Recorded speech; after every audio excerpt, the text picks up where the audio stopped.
Hello guys! Welcome to my mini vlog. Since 2019 nung nagkaroon ako ng surgery sa aking femur, right femur, legs, and now 2016, ibabalik ako dito sa EDA Hospital para i-update at ipacheck ko ulit ang aking na-surgery na legs. Kung ano na nga ba ang nangyari at kung may improvement nga ba na nangyayari. Kasi sa pagtatrabaho ko, na medyo may nararamdaman akong sakit, kaya kailangan ko talaga siya na ipa-check up, ipa-x-ray para malaman ko kung ano na nga ba ang status ng aking stainless sa loob ng aking hita. Na ngayon, andito na nga kami at ito nga pala yung EDA Hospital. Kung titingnan niyo siya, ang laki-laki at hindi nyo akalain na hospital ito kasi kung papasok kayo sa loob, grabe, sobrang laki niya na akala nyo ay para siyang isang mall na galaan sa sobrang laki. Very convenient dito guys, pag nagpa-opera or dito kayo magpapa-check up. Very convenient kasi lahat na ng kailangan nyo, mga pagkain, inumin, 7-Eleven, Family Mart, Family Mart ay nandiyan na sa loob.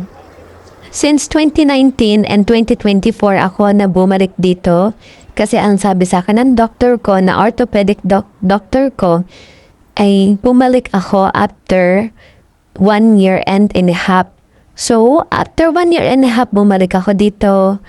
Nagpa-x-ray ako, wala pang ganong pagbabago dun sa itsura ng hospital. But now, 2016, 2 years after, ng pagbabalik ko ngayon dito, sobrang laki na ng pagbabago. At hindi ko alam na nabago na pala yung place nung pinagpapacheck upan namin na doktor. Ganda na ng improvement nila dito sa loob. At sobrang laki. Grabe. Pagkapasok nga namin, ayan, malapit na nga pala kami dito sa entrance at mamaya ililibot ko kayo dito.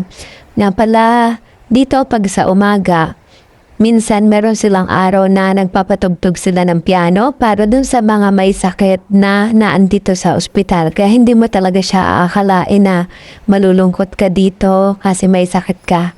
Hindi. Kasi parang yun yung inaano nila para ang tao ay hindi masyadong mainip or basta meron silang ganong ano.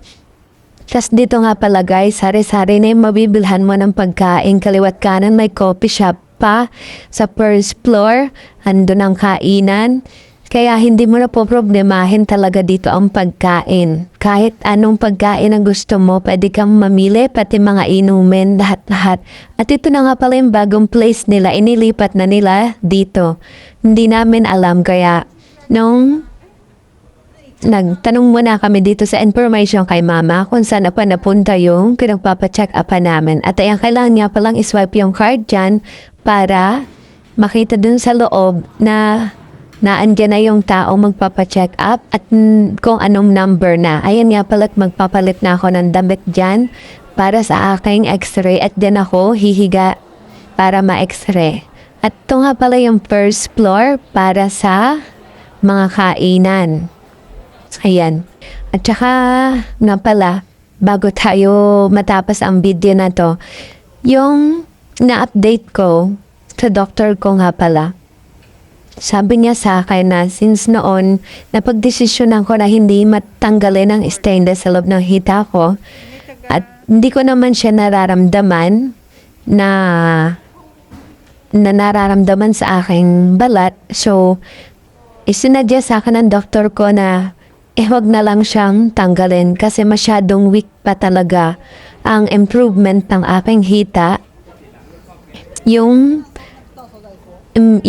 picture ng aking x-ray ay talagang makikita mo yung pinakang normal at good na buto dun sa tinanggalan na no good dun sa buto ko sa may hita.